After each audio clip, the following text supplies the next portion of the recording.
The applause in the hotel ballroom was deafening. My husband Mark stood on stage, bathed in a spotlight, holding his Rising Star Award. He was charming, arrogant, and lapping up the attention from the sea of Austin tech investors. He raised his glass. And of course, I have to thank my amazing wife, Eliza. He smiled, but his eyes didn't meet mine. She's a forensic accountant, so she worries about all the little numbers, so I can focus on the big picture. The crowd chuckled. She's the best support staff a guy could ask for. Support staff. I just smiled, my face a perfect mask of calm.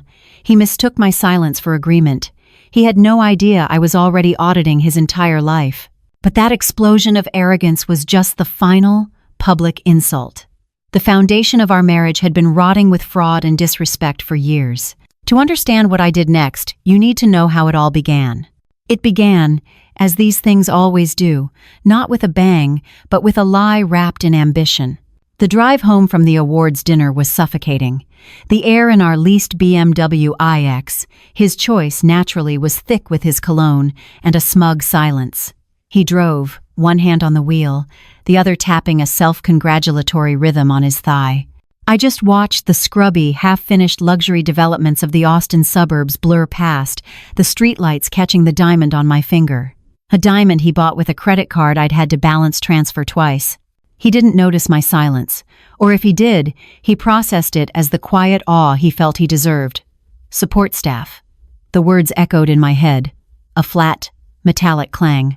Not partner, not wife, staff, the kind you hire and fire. We got home. He tossed his keys and the heavy glass Rising Star Award onto the quartz kitchen island. The clatter made me wince. I'd picked that quartz. I'd negotiated the price, managed the installation, and I was the one paying the monthly bill. He went straight to his command center, a ridiculous setup in the corner of our open-plan living room.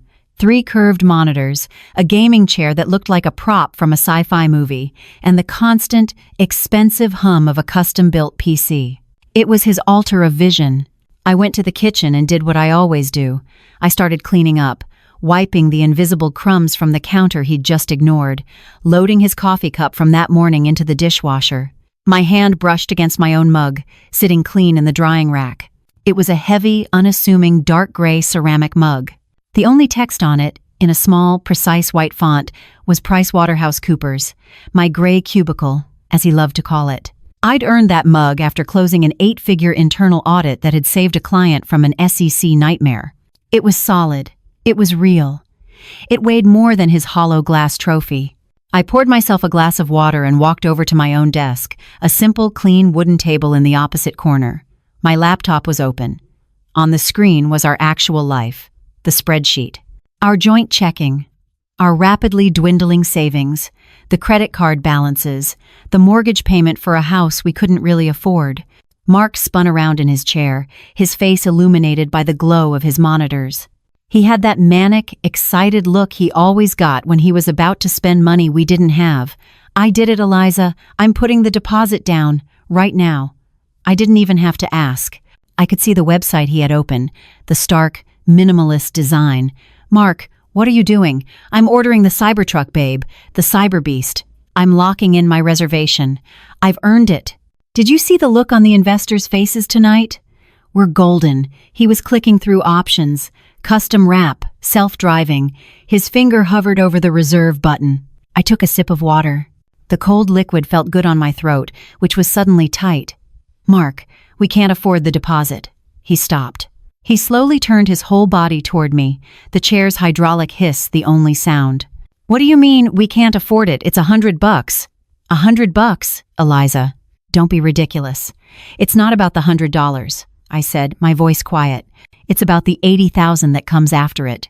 It's about the fact that our emergency fund is down 40% because you front-loaded the payroll for your new developer before the funding round closed.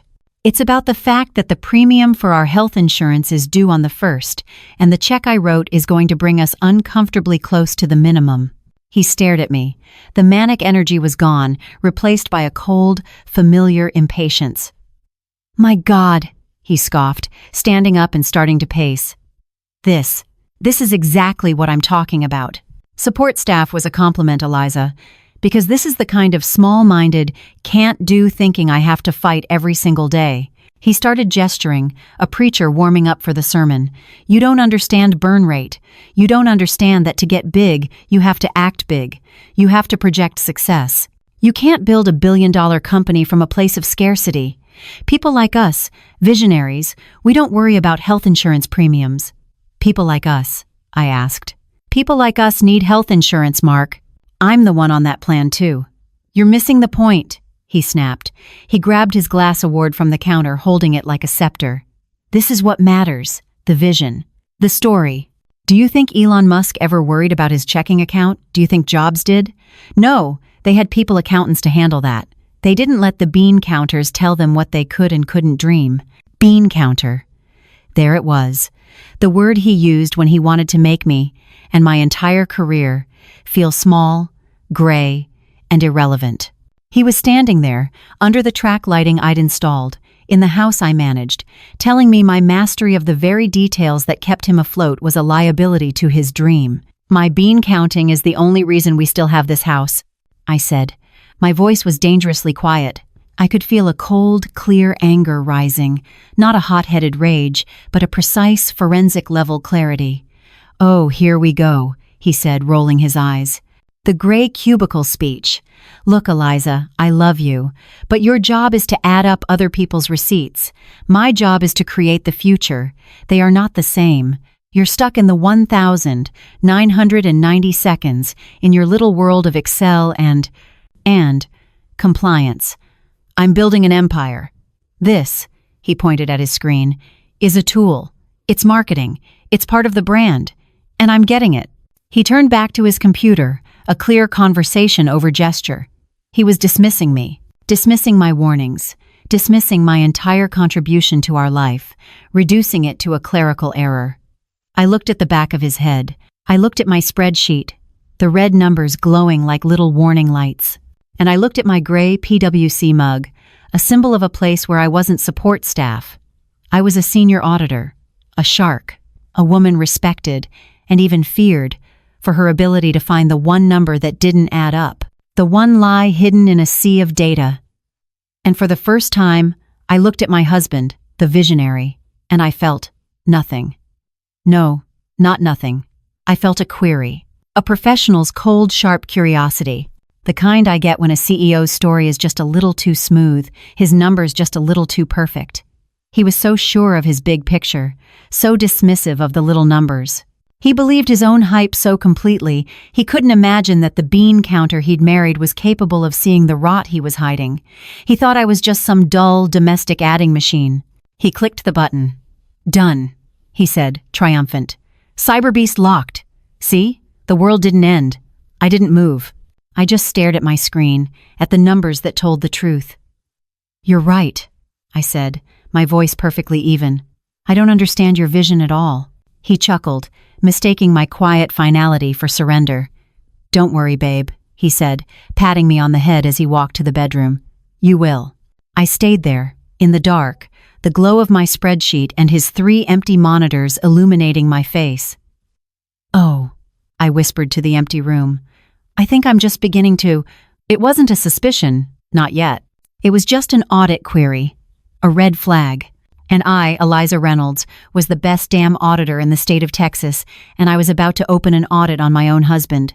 That private, unauthorized audit began at 2 a.m. on my laptop, long after he'd passed out, drunk on his own ego.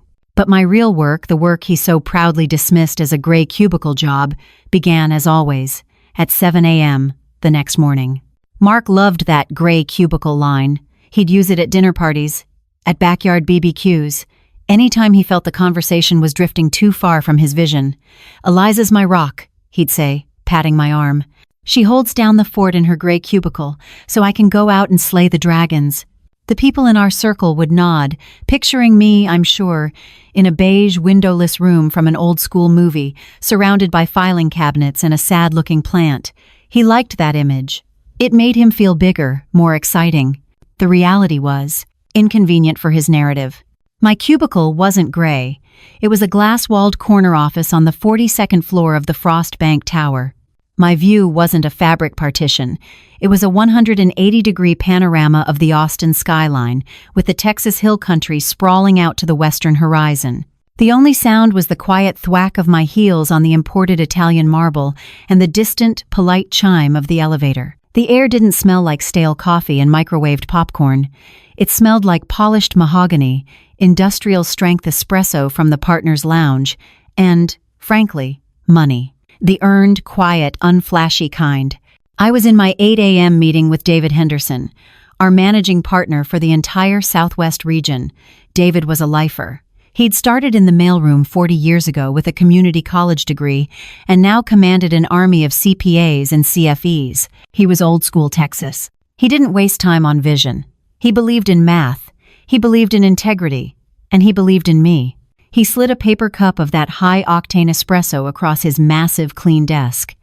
"You look tired, Eliza." I instinctively wrapped my hands around my own mug, my gray PwC mug, the one Mark hated, the one he'd once called depressing and tried to replace with a glittery pink girl boss tumbler he'd found on Etsy.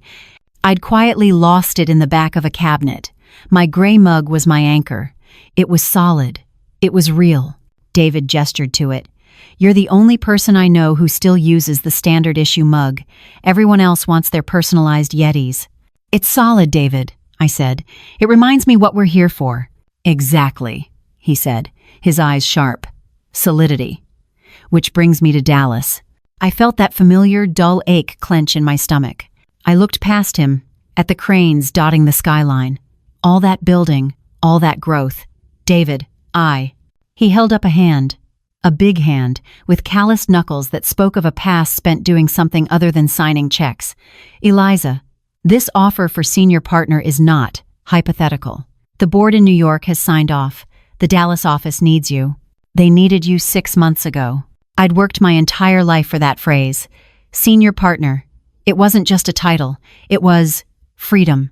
It was the end of the line. The final, I made it. A place where no one would ever pat me on the head and call me support staff.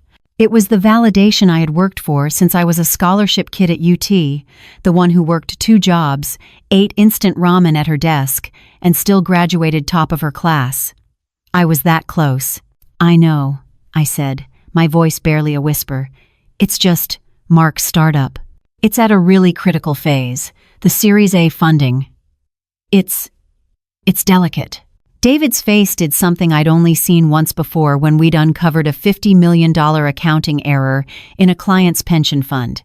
It was a look of profound, controlled disappointment. He took off his wire-rimmed glasses. He slowly, methodically polished them with a handkerchief. It was his gesture of extreme patience. "Mark's startup," he said, the words flat and neutral, "the one that's been in a critical phase for 2 years. The one that, according to the public pitch decks I've seen, still has a burn rate that looks like a bonfire." I flinched. Of course he'd seen the pitch decks. David Henderson knew the real numbers for every major deal in the state. He'd forgotten more about venture capital than Mark would ever know. He needs my support right now," I said. My voice sounded weak, pathetic, even to my own ears. "Support." He leaned forward, the leather of his chair groaning in protest. "Let me tell you about support, Eliza.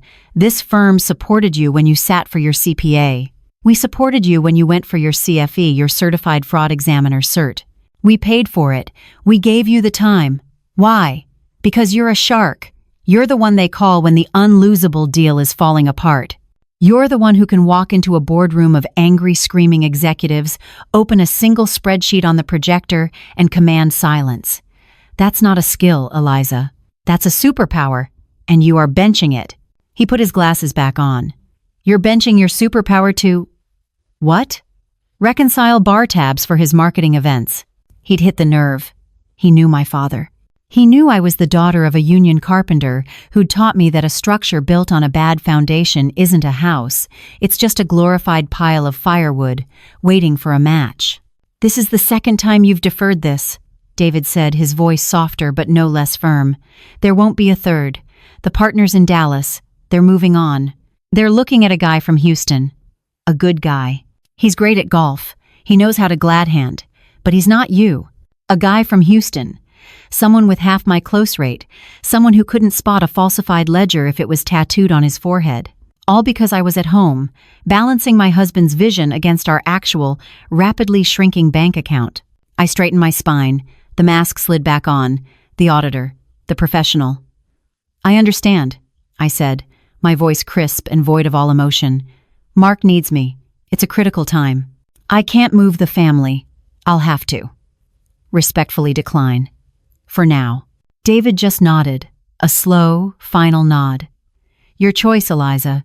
Just make sure the support you're giving isn't the only thing holding up a house of cards. You know what happens when those fall." I walked out of his office, the senior partner title evaporating behind me. The sound of my heels on the marble seemed to echo, "Fool, fool, fool." I had just, voluntarily, given up a 7-figure salary. I'd given up the corner office in the Dallas skyline. I'd given up my entire future for his. For what? So he could pre-order a truck we couldn't afford? So he could call me support staff at a party and get a cheap laugh from investors he was probably lying to? I sat down in my own corner office, the one he thought was a cubicle, the one I'd earned, and I looked at my gray mug. It felt heavier today. It felt like an anchor. The one I was letting Mark tie around my feet while he pretended he was teaching me to fly. That night, I went home. The adrenaline of the meeting, the sting of the lost opportunity, had faded. It was replaced by a cold, quiet, calculating resolve. I was done supporting his vision. It was time to audit his reality, and I knew exactly where to start. Not with his grand vision, but with his receipts. An audit doesn't begin with the story someone tells you. It begins with the cold, hard numbers. It begins with the data trail that story leaves behind. Mark was out naturally. He was at a critical networking dinner at Soho House. I knew this because he'd made a big show of complaining about having to go. "God, another one of these things," he'd sighed, adjusting his new $1,000 Tom Ford blazer in the mirror. "But it's what you have to do to build an empire, babe." I waited until I heard his leased car pull away. The house fell into a deep, welcome silence, broken only by the hum of the refrigerator and the quiet clack, clack, clack of my laptop keys. I went to my clean, simple desk in the corner. I poured a cup of black coffee, strong enough to strip paint, into my heavy gray PwC mug, my armor. I opened the corporate Amex statement. This was my ritual. The one he dismissed as housekeeping. I was the one who reconciled the accounts, who tracked the spending, who made sure his burn rate didn't actually burn the house down. He just handed me a pile of crumpled receipts at the end of the month, most of them stained with God knows what. I started the reconciliation. The first few pages were the usual. $120 at Fleming's. Memo, client dinner. $85 on DoorDash. Memo, late night work session. $410 on Amazon. Memo, office supplies. I knew, of course, that the client at Fleming's was his old college buddy. The late-night work session was him and his 2 developers playing Call of Duty, and the office supplies were a new high-end gaming mouse and a mechanical keyboard that lit up like a Christmas tree. This was his standard level of, let's call it, creative categorization. It was sloppy, arrogant, and disrespectful to me, the person who had to find room in the budget for it. But it wasn't a smoking gun. It was just Mark. Then, my eyes landed on a new charge, a recurring one. Soho House, annual membership. The charge was $4,200. I stopped. My hand froze on the trackpad. He had told me, explicitly, that a grateful investor had gifted him the membership, that it was a perk of being in his world. He'd made me feel small for even questioning it. You don't get it, Eliza. These are the rooms where the deals get done. You can't just buy your way in. Apparently you could. For $4,200. Our dollars. A cold, icy feeling started in my stomach. It wasn't just a lie. It was a stupid, pointless lie. A lie designed to make him seem more important, more chosen than he was. I took a sip of my bitter coffee. Okay, so he's a liar about his status. I kept scrolling. Line 47. My breath caught in my throat. I actually leaned closer to the screen, as if the numbers might change. $15,000. A single flat charge. Vendor. Miraval Austin. My internal auditor's brain kicked in. Vendor name. I knew that name. It was all over Instagram. Miraval wasn't a tech conference center. It wasn't a consulting firm. It was a hyper-exclusive luxury spa and wellness retreat. The kind where celebrities go to find themselves with crystal healing and silent meditation. But it was the memo line that made the blood drain from my face. The memo he had manually entered into the Amex portal. B2B Marketing and Strategy Retreat. I sat back. My chair squeaked in the silence. B2B Marketing. I ran the scenarios. No, you don't take your developer team to a $15,000 spa. You don't take a client there. It's a blatant violation of every anti-bribery statute in the book. You don't go there for strategy. You go there to escape. You go there to impress someone. You go there with someone. This wasn't just a lie. This wasn't just creative categorization. This was fraud. This was a deliberate attempt to defraud the IRS by writing off a massive personal luxury as a business expense. And if he was willing to defraud the IRS, who else was he defrauding? His investors? Me? I felt the adrenaline hit my system, the same high I got right before I walked into a boardroom to present a finding of material weakness. It was the cold, clean thrill of the hunt. I needed the follow. The supporting documentation, the itemized receipt. Where would he keep it? He was arrogant, but he wasn't stupid about this one thing. He was meticulous about keeping every receipt. He had to. He had to justify his entire burn rate to the venture capital firms. Every single dollar had to be accounted for in the pitch deck, and I knew exactly where he kept that file, our shared iCloud drive. A folder he'd named, with his typical modesty, Mark's Vision, Secure. I remembered, clear as day, a conversation from 6 months ago.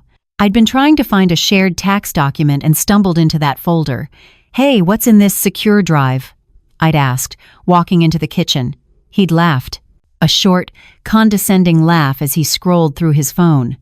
"Babe," he'd said, not even looking up. "Don't worry your pretty head about it. It's all high-level tech stuff. Synergies, KPIs, SaaS models. You'd be bored to tears. It's not your world, not my world. Bored to tears." The bean counter wouldn't understand. The support staff didn't have the clearance. I looked at my gray PwC mug. I thought about the senior partner job in Dallas I had just turned down. I thought about the fact that I had, just last year, led a fraud audit on a $200 million SaaS company, bored to tears. I turned back to my laptop. I opened the Finder window. There it was. The folder, with its little blue icon. Mark's Vision, Secure. He thought the word secure was a lock. He didn't realize that for a certified fraud examiner, a folder labeled secure isn't a wall. It's a doorway. I double-clicked. The folder Mark's Vision, Secure, opened with a simple, anticlimactic click. It wasn't some fortress of digital security. It was a mess. A chaotic jumble of subfolders just like his side of the closet, where clean, expensive shirts were crammed next to old gym socks. Marketing junk. Old ideas V1. Pitch, drafts. He was arrogant, yes, but his real fatal flaw? He was lazy. His organizational hygiene was, to be frank, pathetic. I ignored the flashy folders.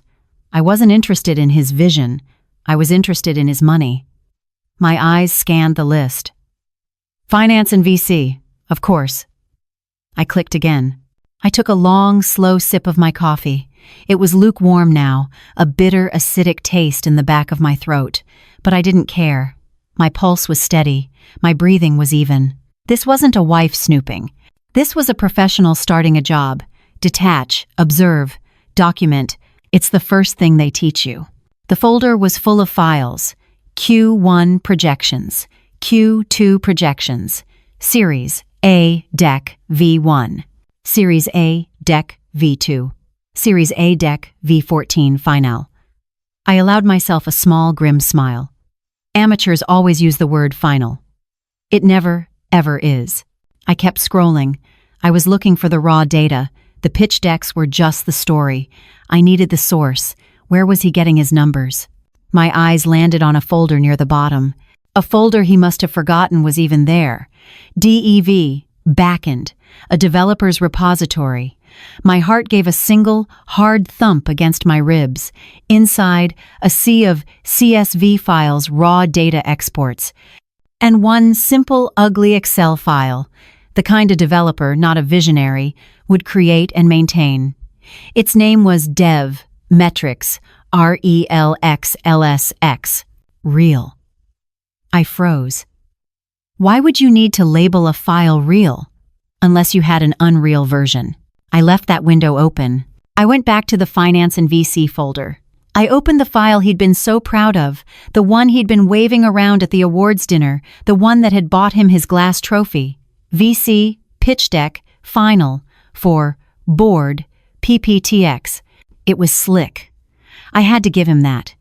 It was beautiful, full of sleek, dark mode graphs showing explosive, hockey stick growth.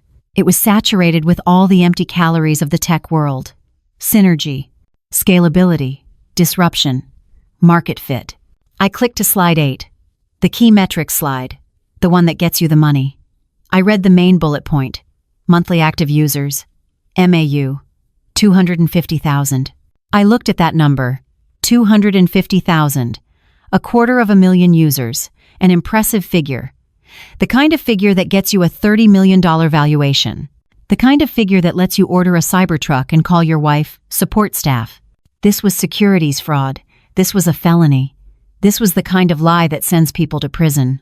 I felt a sudden, sharp, metallic taste in my mouth. It wasn't just the investors. It was me. My name was on the mortgage for this house. My name was on the joint checking account. My reputation, my CFE license, the one I had just sacrificed a senior partnership for, was legally, financially, and professionally entangled with this criminal. He wasn't slaying dragons. He was a common, garden-variety con man, a cheap hustler in a $1,000 blazer. I thought about the $15,000 spa retreat, the B2B marketing. I went back to the main folder, receipts. I opened the Amex statement PDF and looked at the date of the Miraval charge, July 10th. I opened the receipts folder. I clicked the July subfolder. And there it was, the itemized receipt, the PDF scan. My eyes scanned the header. Package, Couples Rejuvenation Retreat. Guest 1, Mark Vance. Guest 2, Chloe Sanders. Chloe, the 4-year-old marketing influencer he'd hired. The one he swore was all business and a little annoying, actually. The one he'd brought to our Costco run last month because she needed to see how real people shop for a campaign. The B2B marketing retreat wasn't just fraud, it was that. He wasn't just risking my financial future. He had already destroyed our personal one. He had stood on that stage, in front of all those people, and called me support staff, while he was spending our money on a rejuvenation retreat with her. He had made me a fool. I closed the file. My hand wasn't shaking. I took a deep, slow breath. The nausea was gone. The hurt was a deep, cold stone in my gut. But the auditor was back in charge. Detach. Observe. Document. I methodically, precisely, began to build my case. I created a new, blank folder on my secure, encrypted USB drive, the one I used for my most sensitive CFE work. The one he didn't even know existed, tucked away in my home office safe. I named the folder Audit Package. Dev, Metrics, Real, XLSX, Copy, Paste, VC, Pitch Deck, Final, 4, Board, PPTX, Copy, Paste. The Miraval receipt for Chloe Sanders. Copy, Paste. The Soho House charge he'd lied about. Copy, Paste. He thought I was support staff. He thought I was a bean counter who would be bored to tears by his big, important work. He was right. I was bored by his lies, but I was fascinated by his evidence. He had just handed his dull wife, the certified fraud examiner, a loaded gun. I looked at my gray PwC mug, still half full of cold coffee. I thought about the senior partner job. I thought about the life I'd given up for him. He wasn't just a con man. He was a fool. An arrogant fool who'd left 2 sets of books on a shared drive for his accountant wife to find. I closed the drive. I cleared my browser history. I shut down my laptop. I had the follow. I had the smoking gun. Now, I just had to decide when to pull the trigger. I had the smoking gun. but deciding when to pull the trigger. That's the part they don't teach you in CFE training. For 2 days, I lived in a fog. I lived with that encrypted USB drive in my fireproof safe at home, a tiny, toxic secret. I went to work. I sat in my glass-walled office, the one Mark thought was a gray cubicle. I finalized an audit on an Austin energy company. I found a $4.2 million rounding error they'd been hiding for 3 quarters. I presented my findings to their board, my voice even, my hands steady, as I calmly and precisely dismantled their CFO's career. I was a shark in my world, respected, feared, effective. Then I'd go home, and I was support staff. I was a fraud, living a lie right alongside him. I'd make dinner. He'd come home, kiss me, and the smell of his expensive cologne, the one I now associated with Chloe Sanders, and a $15,000 spa retreat made my skin crawl. I'd smile, ask about his day, and he'd talk about his vision, his brand, his empire. "Babe, you won't believe it," he said, bursting in on Thursday night, vibrating with his own success. "The VCs are flying in. The final pitch is tomorrow, Friday at 10 a.m. This is it. The big one. 30 million. By this time next week we'll be, I don't know, ordering matching Porsches." He laughed, a loud, triumphant laugh that echoed in the kitchen. He was so happy, the pure, unadulterated joy of a con man about to close his biggest mark. And I realized I was the final mark. My name was on that mortgage. My name was on our joint accounts. My reputation, my CPA license, my entire professional life was the collateral for his con. When this fell apart, and the SEC wouldn't just look at him, they'd look at her, his wife, the certified fraud examiner who lived in his house and supported his vision. They'd assume I was complicit. His fraud would be my financial ruin. His lie would be my professional death. That was the moment, the when. It had to be tomorrow. It had to be before that 10 a.m. pitch. I couldn't make the call from the house. I couldn't do it from my office. I felt contaminated. I needed a neutral place. I needed to hear a voice that wasn't mine and wasn't his. I needed my dad. I got in my car, my sensible paid-off Honda Accord, not his leased BMW, and I just drove. I didn't know where I was going, but I ended up at a quiet overlook off the 360, the one that gives you that perfect postcard view of the Pennybacker Bridge. I parked, the Austin skyline in the distance, looking like a circuit board of ambition. I needed an anchor. My father, Frank Reynolds, is not a vision guy. He's a reality guy. He was a union carpenter for 40 years. He built real things, houses, schools, hospitals, things that had to stand up. His hands are like old leather, mapped with scars from saw blades and nail guns. When I was a kid struggling with algebra, he didn't tell me to dream big. He sat me down at the kitchen table. He took out his 4-foot aluminum level, his favorite tool. "Liza Bean," he'd said, tapping the little bubble in the green liquid. "The world is full of people who will try to sell you a crooked floor. They'll tell you it's creative. They'll tell you it's a new angle. They'll try to cover it with a fancy rug." He'd push one end of the level up. The bubble would slide all to one side. "But this doesn't lie. This is gravity. This is reality. You always build on what's real. And you always trust the level, not the salesman." Got it. I sat in my car, looking at the bridge. I needed the level. I took a deep breath. The air smelled like hot asphalt and cedar. I dialed. He picked up on the second ring, like he always does. "Liza Bean, what's up? You never call this time of day. Everything okay?" I tried to speak, but my throat was thick. "Hey, Dad, I've got a problem. A structural problem." I used his language. I had to. His voice changed instantly. The happy dad was gone. The foreman was on the line. "What kind of problem? The house? Did that slab on grade finally crack?" "No, Dad, not the house. You remember that big Victorian we remodeled down on 3rd Street? The one with the wraparound porch? The one with the termites?" I asked, my memory flashing back. "That's the one. The new owner. Some tech guy, kinda like your Mark. He wanted us to just patch it." "Slap some new wood on it, Frank," he said. "I just need it to look good for the photos." He didn't want to pay to fix the real problem. He wanted to paint the rot. "So, what did you do?" I whispered. "I walked off the job. I told him, "Sir, you can't patch rot. It's a cancer. It eats the good wood. It doesn't stop. It compromises the whole structure. The only thing you do with rot is you cut it out." I could hear the conviction in his voice, the simple, unshakable truth of his world. "You take a circular saw," he continued, "and you cut a wide margin. You cut all the way back to the clean, solid, load-bearing wood. I don't care how much it costs. I don't care how much it hurts, or how big the hole is. You cut it out, or the whole damned house comes down on your head, period." I closed my eyes. The sun was warm on my face, but I was freezing. "It's going to be messy, Dad. It's going to bring the whole thing down. Then it's a damned good thing you're the one holding the saw and not the one standing underneath it," he said, his voice firm. "You're a Reynolds, Liza Bean. We don't live in rotten houses. We build good ones. And when we find rot, we don't paint it. We cut it out. You know exactly what you have to do." We hung up. I sat there for a long time, watching the cars stream over the bridge. "You cut it out." My father, with his high school education and his calloused hands, had just given me more clarity than a boardroom of executives. Mark wasn't a visionary. He was rot. He wasn't a partner. He was a structural liability, and my support wasn't holding him up.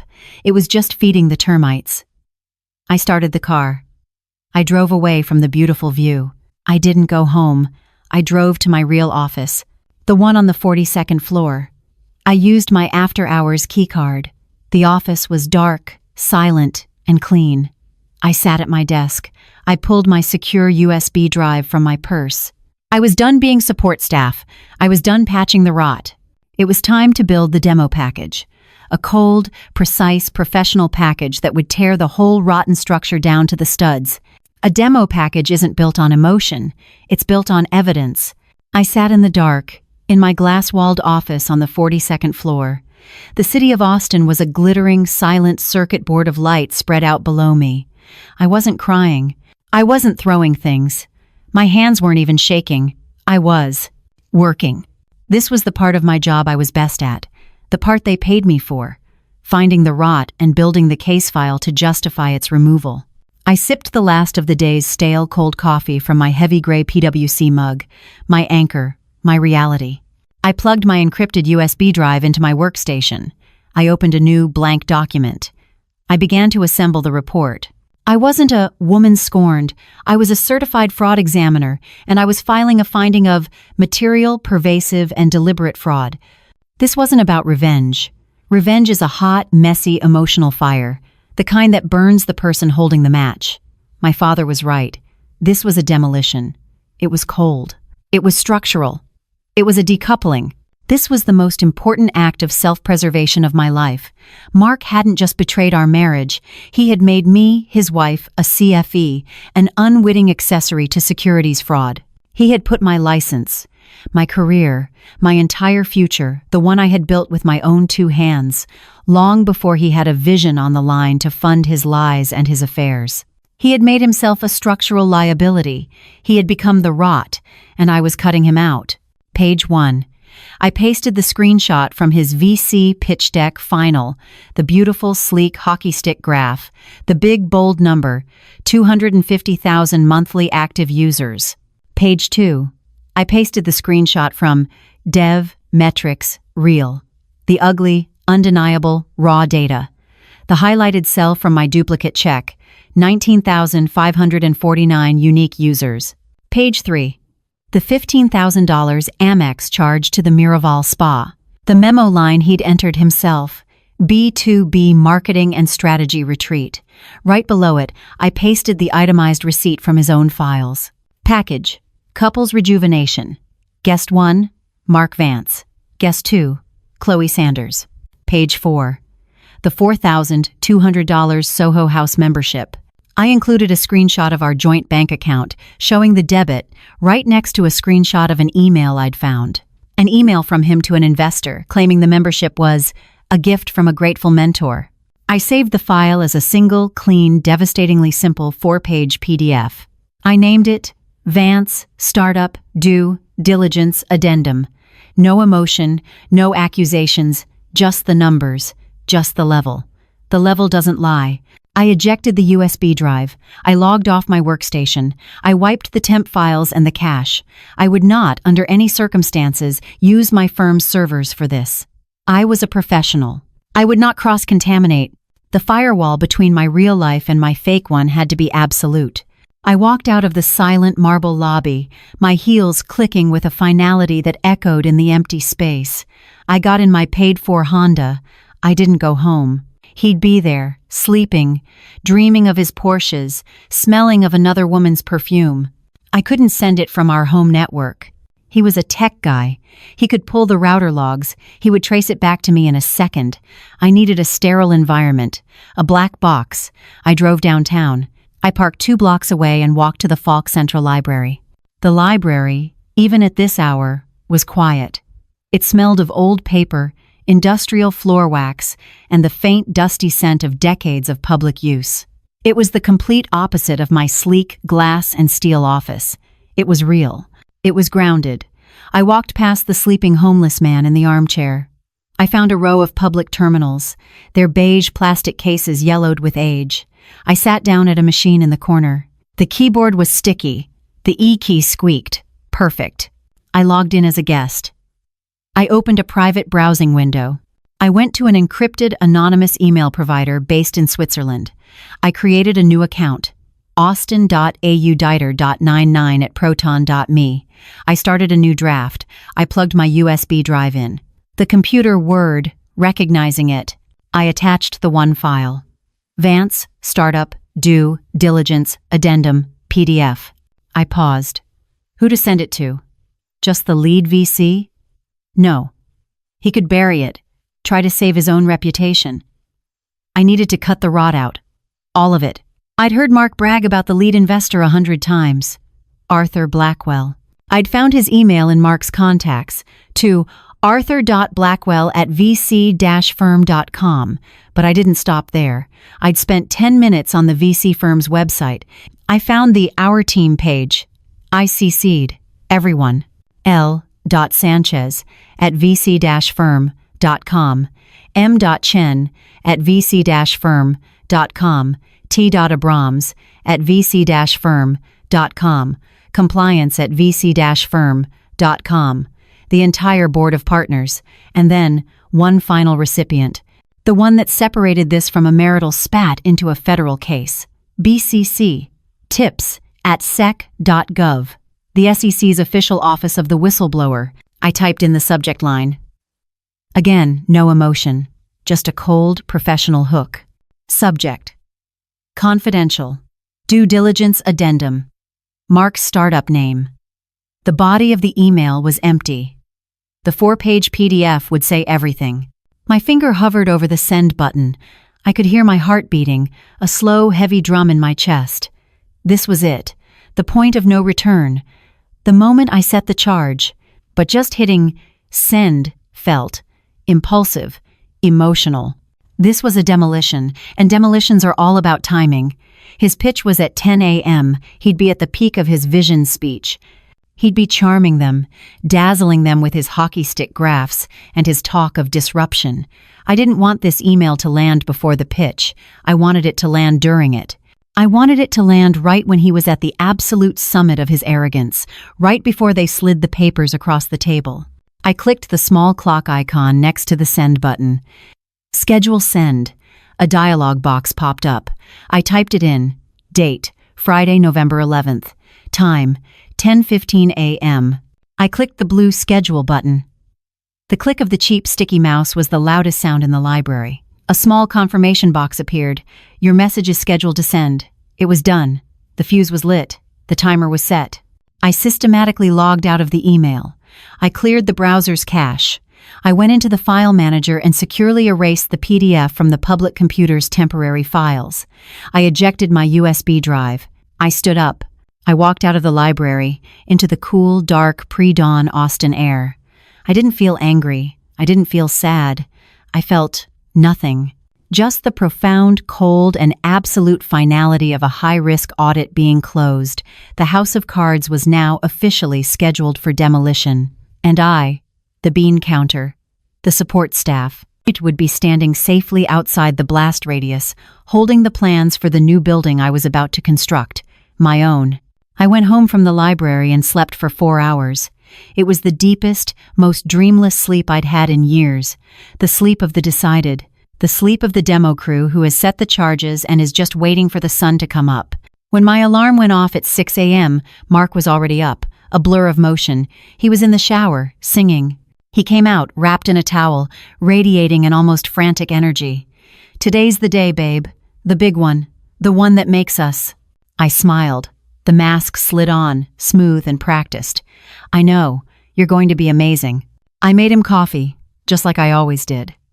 I handed him his favorite mug, a heavy white porcelain thing with a giant gold leaf M on it. He'd bought it for himself after his first seed round. He called it his mogul mug. He was practically vibrating.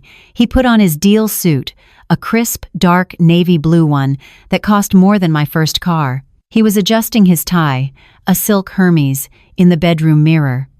"How do I look? Like 30 million bucks." "Exactly like that," I said. My voice was perfectly even. He kissed me. His lips were dry and hot. The smell of his expensive cologne and hair gel was suffocating. It was the scent of lies and that $15,000 spa receipt. "I'm sorry, babe," he said, grabbing his briefcase. "I gotta run. I want to get there early, get in the zone. I'll see you tonight. And we are celebrating. I'm talking. A new life. No more bean counting. I promise. You can quit that gray cubicle for good. I'm counting on it," I said, my voice soft. He left. The front door clicked shut. I stood in the silent house, the echo of his promise hanging in the air. "You can quit that gray cubicle for good." I let the mask drop. I looked at the clock on the microwave. 7:15 a.m. The timer on the bomb I'd set was at T-minus 2 hours and 45 minutes. I didn't rush. I took my time. I showered, methodically scrubbing his smell, his touch, his lies, off my skin until I was raw. I didn't put on a power suit. I put on my uniform. A simple black sheath dress, comfortable heels, my watch. The clothes of a person who does not need to be flashy. The clothes of a person who does the real work. I drove my paid-for Honda to my office, the 42nd floor, my gray cubicle. I got in at 8:30 a.m. I said good morning to my assistant, who was already screening my calls. I went to the partner's lounge and poured myself the good espresso, the dark, bitter, expensive kind that Mark hated. I took it back to my desk, and I poured it into my heavy, gray PwC mug. My level. My anchor. I sat down. I looked out the window. The view was crystal clear. I could see the UT Tower, the Capitol building, the whole city laid out like a map. It was a world built on rules, on numbers, on gravity. I opened my laptop. I had a real audit to finish. A real report to file for a real client. I started to work. My fingers flew across the keyboard. Clack, clack, clack. The sound was steady, rhythmic, professional. I was in my element. At 9:45 a.m., I paused. I looked at the clock in the corner of my screen. I allowed myself to imagine the scene. He'd be there by now. The VC's office. It would be one of those glass and steel temples to new money downtown. The ones with the distressed wood tables, the $10,000 chairs that look like uncomfortable modern art, and the air that smells like artisanal coffee and desperation. He'd be shaking hands, that big, fake, visionary smile plastered on his face. He'd be exuding charisma. He'd be offering them sparkling water. The clock ticked over. 10 a.m. He'd be starting. I could picture it so clearly. I'd seen him practice the pitch in our living room. He'd be standing at the head of the boardroom, the big screen behind him. He'd have his jacket off, sleeves rolled up just a bit. The "I'm a genius, but I'm also a roll-up-my-sleeves kind of guy" look. He'd be pacing. He'd be energetic. He'd be telling his story. "We're not just a platform," he'd be saying, his voice full of that manufactured passion. "We're a movement. We're disrupting the entire paradigm." He'd be dazzling them. Because that's what he does. He sells the vision. He sells the feeling. He's a storyteller. And the investors, they'd be nodding. Arthur Blackwell, the lead guy. He'd be leaning forward, impressed. This is what they pay for. The X factor. The charisma. 10:10 a.m. I pictured him clicking to the marketing slide, and I just knew she'd be there. Chloe. He'd have brought her. He wouldn't be able to resist. He'd have introduced her as his chief marketing officer or head of brand. She'd be sitting in the back of the room on one of those expensive, uncomfortable chairs. She'd be wearing something white and stylish, looking like a trophy. She'd be smiling at him, that "we have a secret" smile. He'd glance at her. He'd feel invincible. He had it all. The $30 million deal, the vision, the beautiful, adoring young influencer. He had his mogul life. He'd have that smug, satisfied look on his face, the same one he had at the awards dinner. He was a god. He was a visionary. He was a star. My eyes glanced at the clock. 10 hours, 14 minutes, and 58 seconds. 10 hours, 14 minutes, and 59 seconds. 10:15 a.m. I didn't hear an explosion. The world didn't shake.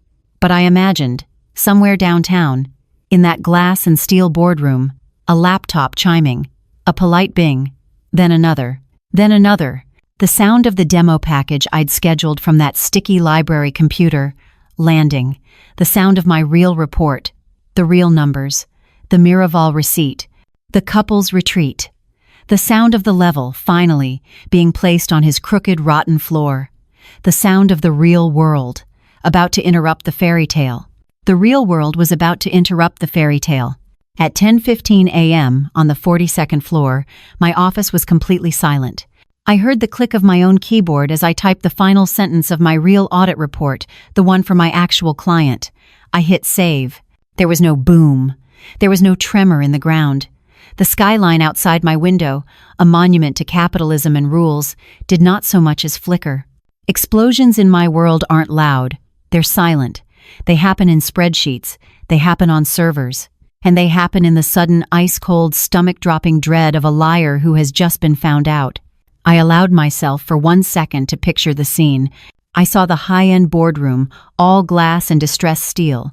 I saw Mark, at the peak of his performance, his visionary smile plastered on his face. He'd just delivered his triumphant line about 250,000 users. And then, bing, a polite, almost apologetic chime from the laptop of Arthur Blackwell, the lead investor. Mark would pause, annoyed at the interruption. He hated when people checked their email when he was on stage. I saw Blackwell, a man who managed billions, look down, a flicker of confusion. He'd click. He'd read the subject line, confidential, due diligence, addendum, Mark's startup name. A frown. He'd click the attachment. I pictured his eyes, sharp and calculating, scanning page 1, the 250,000 users, then page 2, the 19,549 users. I pictured the blood draining from his face. Not red with anger, but that pale, clammy, sick white of pure, undiluted shock. He wouldn't look at Mark. He'd slide his laptop over to the partner next to him, Lisa Sanchez. He'd just tap the screen. Her eyes would narrow. She'd read it. Then she'd read page 3, the couple's rejuvenation retreat, the $15,000 receipt, the name, Chloe Sanders. I pictured her looking up, her gaze laser-sharp, bypassing Mark completely and landing on Chloe, sitting in the back of the room. A look of such profound, icy contempt. The look of a woman who just found the rot. Mark would be standing there, his smile starting to curdle. The silence in the room would be stretching, becoming heavy, suffocating. "Gentlemen, Lisa, is everything all right?" His voice, for the first time, would have that little tremor of uncertainty. Arthur Blackwell would slowly, deliberately close his laptop, a soft, final thud, the sound of a vault door closing, the sound of $30 million evaporating into thin air. He'd stand up. He'd brush an invisible piece of lint from his $5,000 suit jacket. "Mark," he'd say. His voice wouldn't be loud. It would be quiet. The kind of quiet that terrifies people. The kind of quiet I use in my own board meetings. "We need to pause." Pause. Mark would laugh, but it would sound like a wet cough. "Arthur, we're right at the finish line. The numbers are solid." "No," Blackwell's voice. "The numbers, as it turns out, are not. We just received an email. Anne, addendum. To your due diligence." He'd look at the other partners, his face carved from granite. "From the SEC. The SEC. The kill shot. The one word that turns a business dispute into a federal crime. That was the bomb. I sat at my desk. I took a sip of my coffee. It was still hot. I looked at my real work. I hit send on my real audit report. 10:30 a.m. I started cleaning out my email inbox. 10:45 a.m. I confirmed my lunch reservation for next week with an old colleague. My world was orderly, professional, calm. At 10:47 a.m., the first tremor of his world collapsing hit mine. My personal cell phone, sitting face down on my desk, began to vibrate. A low, angry buzz against the polished wood. The screen lit up. Mark. I didn't flinch. I let it ring. Once. Twice. The sound of pure, raw panic. I let it go to voicemail. 1 second later, it started ringing again. Aggressive. Desperate. An animal caught in a trap, biting at the metal. I watched it ring. I counted. 6 rings. Voicemail. Ping. A text message notification appeared on my locked screen. Eliza, pick up. Pick up the phone. It's an emergency. I watched it, dispassionately. Ping. Where are you? Ping. The VCs. They know. Someone told them. Eliza, call me now. The mask of the visionary was shattering. The grammar was gone. The confidence was gone. This was just raw, terrified id. Ping. Was it you? I took a sip of my coffee. I didn't reply. I just watched the messages stack up, one after another. A beautiful, real-time data log of his entire life imploding. Ping. Chloe left.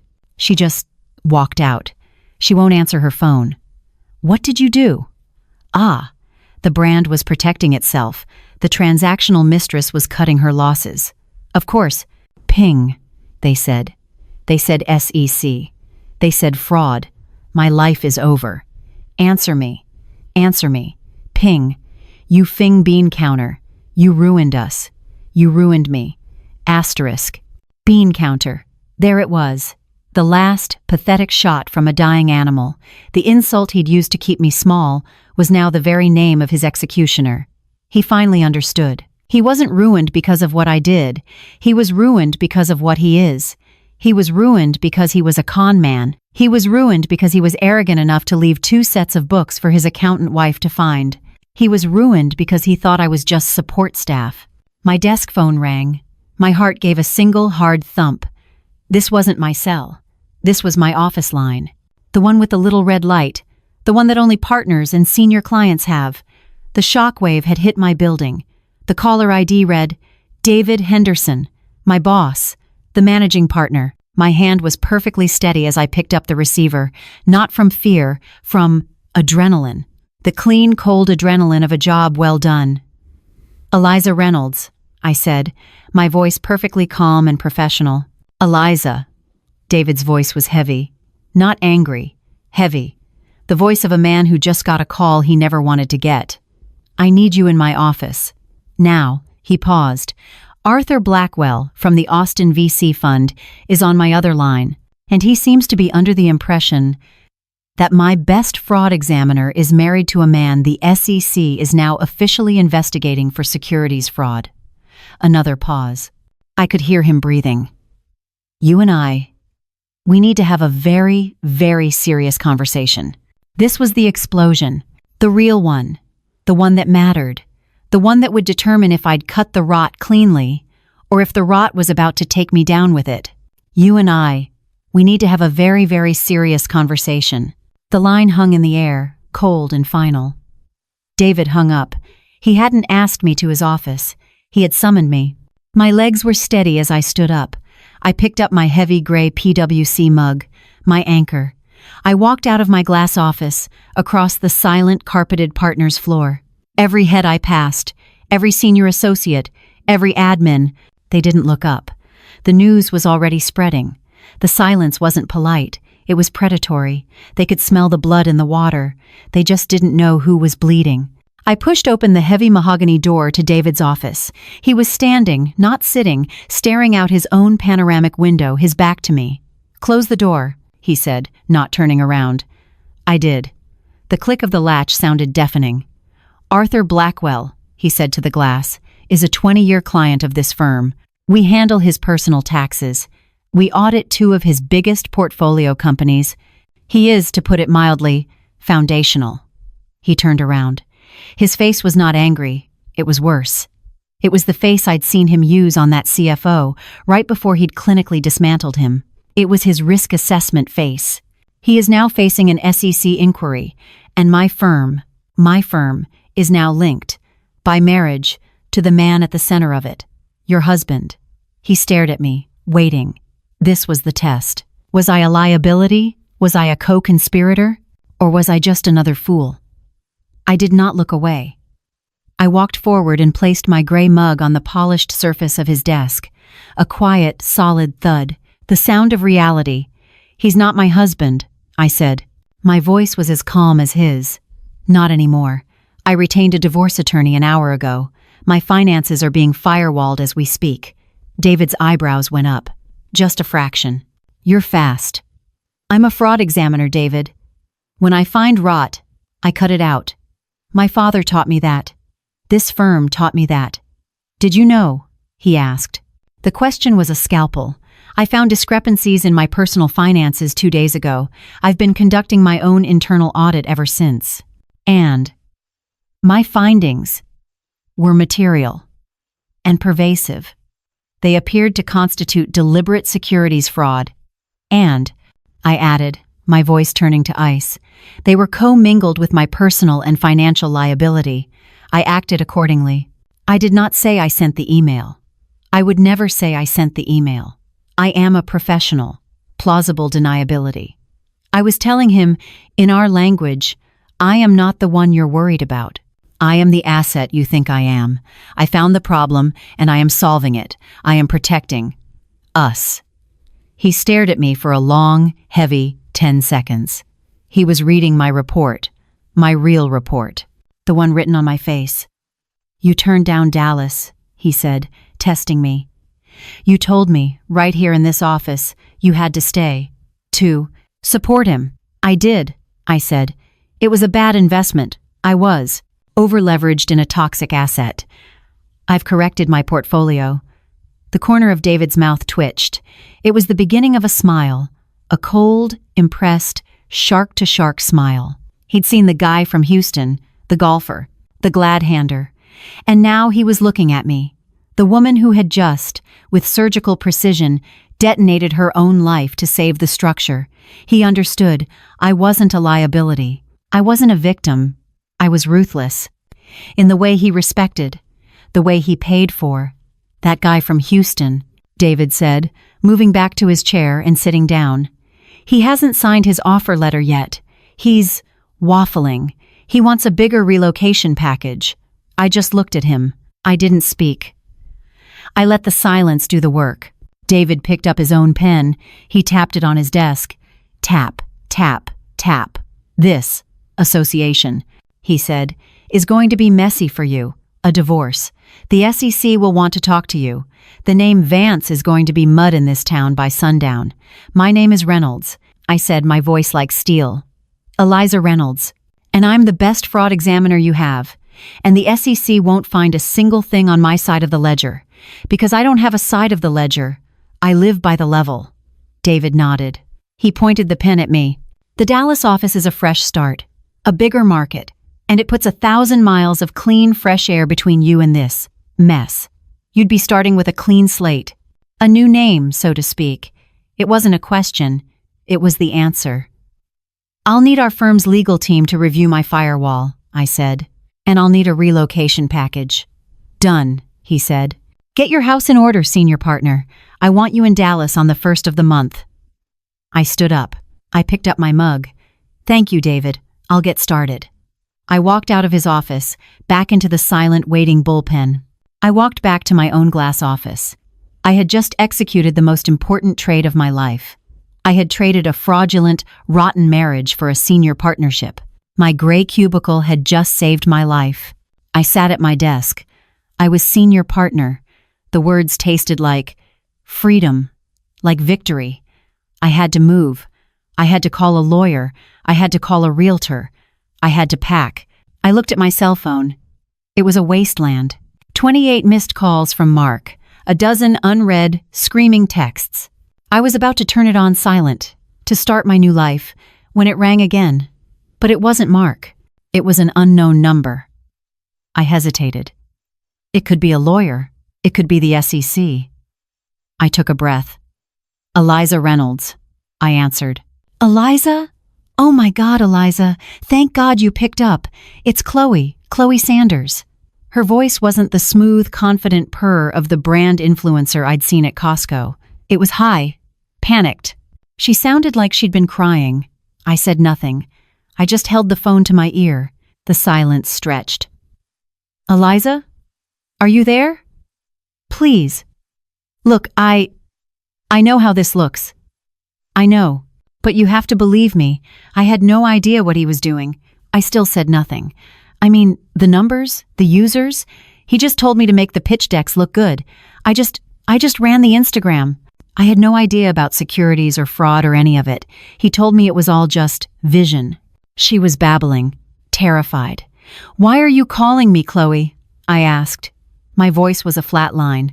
Because, after that meeting, the VCs, they took my laptop. They said I was a person of interest. Mark is. He's gone. He's not answering his phone. And the SEC. Are they? Are we in trouble? She finally got to the real reason. She wasn't calling to apologize. She was calling because she was scared. You're his wife, right? You're an accountant. You must have. Did you know? Please tell me you knew, so I can say I didn't. I almost laughed. It was so pathetic. This was the empress of his new life? This sniveling, terrified child? No, Chloe, I said, my voice like ice. I didn't know. I'm a fraud examiner, and I just found out. Oh, thank God, she cried, a rush of pathetic relief. So we're on the same side. We're victims. Look, if they call you, the SEC, can you tell them I just did the marketing? I just picked the fonts, please? I'm just a brand. This will ruin me. I'll be canceled. A brand. This was the woman he'd left me for. This empty, terrified, transactional thing. A brand. Chloe, I said. I stood up, looked out my window at the solid, real, concrete and steel city. That's interesting. Here's some free professional advice, from one support staff to another. She was quiet. A brand built on a rotten foundation isn't a brand. It's just a billboard, and it's about to fall over. I hung up. I blocked her number. Then, for good measure, I finally blocked Mark's. I had cut the rot out. All of it. I had cut the rot out, digitally and emotionally. Now it was time to cut it out of my physical life. My hands were perfectly steady as I dialed my lawyer, a woman I'd kept on a quiet retainer for the past 6 months, just in case. Sarah, I said, it's Eliza Reynolds. The contingency we discussed? It's active. Execute the firewall. I heard the clack of her own keyboard. Understood. The divorce petition is filed, citing constructive fraud and dissipation of marital assets. A process server is on standby. Where is he? His office, downtown. He's occupied. Good, she said, her voice all business. What about the house? I'm on my way there now. I'll have a police escort. Smart, she said. Get what's yours. Get out. Don't engage. Godspeed, Eliza. I didn't see Mark again. I didn't need to. The thought of a screaming match, of him pleading or threatening, was inefficient. It was a waste of billable hours. I arrived at the house with the 2 officers and a team of emergency movers. The house was exactly as he'd left it, his mogul mug still in the sink, the faint, triumphant smell of his cologne in the air. The movers were fast. They knew the drill. I didn't take the art we'd chosen. I didn't take the $1,000 blender or the 80-inch TV. I didn't take a single piece of the life he'd curated, the props for his vision.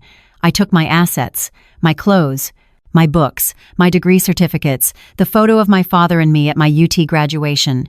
I walked into the kitchen, opened the cabinet, and took my heavy, gray PwC mug. I wrapped it in a dish towel and placed it in my own box labeled Essentials. The movers took my desk, my chair, and the contents of my file cabinet. The entire decoupling took less than an hour. I was a senior partner, moving to Dallas. I was traveling light. When I was done, the house felt hollowed out. a stage set after the play had failed. I walked to the kitchen island. The quartz was cool and clean. I placed my key, the one that had never worked quite right, the one he'd always promised to fix, in the dead center of the counter. I left. I didn't look back. My lawyer told me what the process server reported later. Mark must have spent hours trying to find me, trying to find anyone. He'd probably been to Chloe's empty apartment, to his locked-up office, to every bar he'd ever networked in. He finally came home, long after dark, a man running on the fumes of pure animal panic. He would have burst in, yelling my name. "Eliza! Eliza, where are you?" He would have expected to find me on the couch, crying, waiting for him, waiting to be his support staff, ready to help him clean up his mess. But the house was silent, a cold, echoing, dead silence. He would have walked into the kitchen, his last refuge, and he would have seen it. Not me. Just 3 items, arranged by my lawyer's server with beautiful, legal precision, right on the counter where he'd left his mogul mug that morning. First, my key, glinting under the track lights. A clear, final, "I'm done." Second, the folded legal papers. The petition for divorce. He would have seen the words, even in his panic. Constructive fraud. Dissipation of marital assets. And third, right next to the legal papers, the server had placed the one piece of mail I'd left behind. The glossy, mocking order confirmation for his Tesla Cybertruck. The symbol of his vision. Now just a piece of paper in a house he was about to lose. My lawyer said the server waited outside, as required, to confirm he'd received the documents. He heard a sound. A long, strangled animal noise. A sound of breaking. Mark would have finally understood. This wasn't an accident. He hadn't just been caught by the VCs. He had been executed. He would have stumbled into our bedroom, frantic. My side of the closet, empty. Just a row of wire hangers. He would have run to my office. My desk, gone. My files, gone. The safe in the wall where I kept my encrypted drives, empty. He would have staggered back to the kitchen, his last, desperate hope. He would have torn open the cabinet above the coffee maker. All the glittery girl boss mugs he'd bought me, still there. But my heavy gray depressing PwC mug, gone. That, my lawyer said, was the moment Mark finally understood the lesson. The bean counter he'd insulted, the support staff he'd ignored, the gray cubicle wife he'd cheated on. She was the one who had just audited his entire life, found him to be a material loss, and written him off. He hadn't just lost his company, he'd lost his auditor. And in that moment, he realized he had no idea how to pay his own bills. He was left, alone, in the empty, rotten structure, with no one left to support it but him. And the house was coming down. He was left in that hollowed-out house, with nothing but divorce papers and the receipt for a fantasy. That was his lesson, his ending. My new beginning started 6 weeks later, in a house of light. My new office wasn't a gray cubicle. It was on the 55th floor of the Comerica Bank Tower in Dallas. The entire north-facing wall was a single pane of glass. I didn't have a view of the skyline, I was in the skyline. The light was so bright, so absolute, it felt like it scoured the last shadows of Austin from my bones. The silence was different, too. It wasn't the dead, waiting silence of the suburbs. It was the high, thin, pressurized hum of a place where billion-dollar decisions were made. The air smelled of new, dark wool carpet, expensive leather, and the strong, dark roast coffee brewing in my private kitchenette. My kitchenette. My new title was on the glass door, in discreet frosted silver lettering, Eliza Reynolds, Senior Partner. I was unpacking the last box, the one my movers, hired by the firm, had labeled Personal Effects. I'd already placed the picture of my dad and me. I'd shelved my reference books, the thick, heavy volumes on corporate tax law and forensic accounting. I reached in and pulled out the last item, unwrapping it from its protective dish towel. My heavy, gray PwC mug, my level, my anchor. I held it in my hands. This simple, ugly, standard-issue piece of ceramic. The thing he'd called depressing, the symbol of the bean counter he'd despised. I smiled. I placed it in the dead center of my new, massive mahogany desk. It didn't look depressing. It looked powerful. It looked foundational. It was the only thing on that vast, polished surface. It was the only thing that needed to be. The journey from that empty Austin house to this office had been an audit. A clean, brutal, and utterly final audit of my own life. The divorce was efficient. Mark, I was told, had showed up to the first deposition full of his old, empty arrogance, his expensive suit already looking one size too big. He'd tried to threaten me, to countersue, to claim I had sabotaged his company out of jealousy. My lawyer, Sarah, had simply let him finish. Then she'd slid a single stapled document across the table. It was the SEC's official letter of inquiry, naming him as the sole target. My client, Miss Reynolds, Sarah had said, her voice like ice water, is a certified fraud examiner. She is a mandatory reporter. The moment she found your criminal conspiracy, she had a legal and ethical duty to act. If you continue to contest this divorce, our next step will be a civil suit for damages that will personally bankrupt you before the federal government gets a chance. He hadn't said another word. He'd signed everything. He'd lost the house, the BMW, the vision, all of it swallowed by the preliminary legal fees and the clawbacks from the VCs. My conversation with the SEC had been just as clinical. I'd walked into their Fort Worth office, not as a wife, but as a CFE. I'd brought my own legal counsel from the firm. I handed them my encrypted USB drive. Here are my findings, I'd said. The dev, metrics, real file, the fraudulent pitch deck, and the itemized receipts for his co-conspirator, Miss Sanders, which he'd attempted to file as a business expense. They'd looked at me, not as a suspect, but as a colleague. I wasn't just cooperating. I was handing them the case, tied with a bow. I was, as David had predicted, a witness. My license, my reputation, my gray cubicle integrity. It was the one asset that was real. It had been my shield and my sword. I heard, through the legal grapevine, what happened. Chloe, the brand, had been hit with a massive fine for her part in the marketing fraud and had disappeared from Instagram, canceled in the most absolute way. Mark was facing multiple felony counts. He was broke, toxic, and unemployable. The last I'd heard, he was living in his parents' spare bedroom in Mesquite, stocking shelves at a local Costco just to pay his mounting legal bills. From a visionary in a Tom Ford blazer to a guy in a red vest, all in 60 days, I felt nothing about this. No, that's not true. I felt finality, the quiet, profound satisfaction of a ledger being perfectly balanced. The books were closed. I stood up from my new desk, my new chair. I walked to the kitchenette, rinsed my gray mug, and made my first cup of coffee in my new office. As the Keurig hummed, my new multi-line desk phone rang, a polite digital chirp. I walked back and picked it up. The screen said, David Henderson. Eliza Reynolds, I said. Senior partner Reynolds. David's voice boomed, warm and respectful. I see your name is on the door. You settled in. I looked out the window.